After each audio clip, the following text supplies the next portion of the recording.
Hey guys, this is John with the Money Man channel. Welcome back. The topic of today is going to be retirement plans. So traditional versus Roth. These are my opinions. And again, you can use that to your advantage. You don't have to take what I'm saying to heart. If you think I'm wrong or if you want to challenge any of my opinions, you certainly could do so. Leave the comments below, like, share, or comment if the video interests you. And I'm happy to engage, connect, and answer back. So let's get right into it. Let's talk about Roth versus traditional 401k. So when we talk about Roth, we mean post-tax, after tax. Why they named it Roth, I don't know, but it simply means post-tax. So for example, you're paying your taxes on that 401k today. This is the traditional 401k, which is pre-tax, meaning that you don't have to pay federal income tax or state income tax on that retirement amount today, but you have to pay it in however many years when you retire, 30, 40, 50 years from now. No one knows if the tax rate is going to go up. You can assume it will, just economically and with inflation, you will have tax rates go up. So again, it's all situational. It depends on your thoughts on how the economy works. It also depends on how much you make. For example, if you make $100,000 a year, you might want to think about enrolling in the pre-tax 401k because you're earning so much that the pre-tax benefit is more to a high earner than it is to someone that makes less. So for example, if you make like $50,000, that's a comfortable number where, living anywhere in the US at an affordable rent, maybe even $75,000 a year, where you can still put that money away post-tax, pay the taxes on it now so you don't have to worry about it later, and then take your money home, pay for your expenses and things like that. I'm on both ends of the spectrum. If you make $100,000, I think, in my opinion, you should enroll in pre-tax so that you don't have to pay the large taxes on that today. Same thing if you make like $30,000 or less, I think you should do pre-tax. Why? Because again, maybe $30,000 is enough to live comfortably where you are. So if you're making $30,000 or less and you do pre-tax, you're not paying federal and state income tax on the retirement amount that you're taking out of your paycheck. So if you make $1,000 every paycheck and you want to put 100 towards 401k, well, the good thing is if you do pre-tax, you don't have to pay taxes on top of that.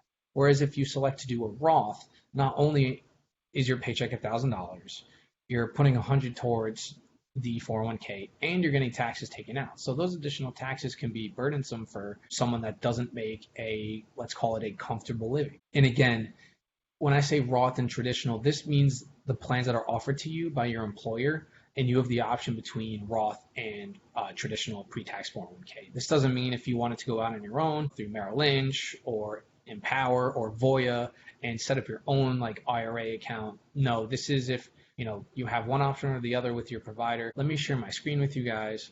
So if we're looking at the first section for Roth, if you make $1,000 in gross,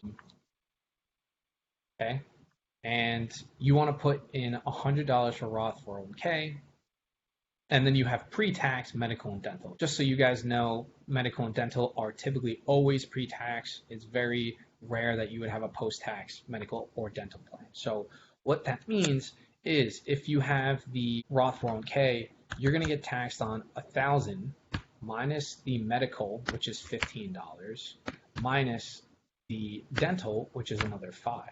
Okay. So that gives us $980. So if we move down, right? So in this, where it's traditional 401k, you're getting the benefit of the $100 you're getting taken off, and you're getting the medical and the dental taken off. So this is going to equal $880. So when you contribute to pre-tax 401k, instead of paying taxes on the 401k, you're only going to get taxed on everything less your pre-tax benefits. Okay, so you have your gross minus your 401k minus your medical minus your dental. Whereas above in the Roth example, you're not getting the $100 reduced by your gross because it's after tax, so you're paying your taxes on it today. Again, I think depending on how much you make, Roth is definitely more flexible in terms of when you can take the money out because you've already paid the taxes on it. Penalties are lesser. So again, it depends on how much you make. If you feel comfortable paying the taxes on that today, or if you feel comfortable paying on the taxes later, totally up to you. My opinion, again, is if you make $30,000 or less, or $100,000 or more, you should consider pre-tax. If you make in the middle of anywhere there, you should be comfortable enough to put away money into Roth. I personally use a Roth regardless of salary because I've always have done that. And I have moved up and my salary has adjusted throughout the years, meaning it's increased. But for me personally, I'd rather have all my eggs in one basket than to worry about paying the taxes on a portion of it and then another.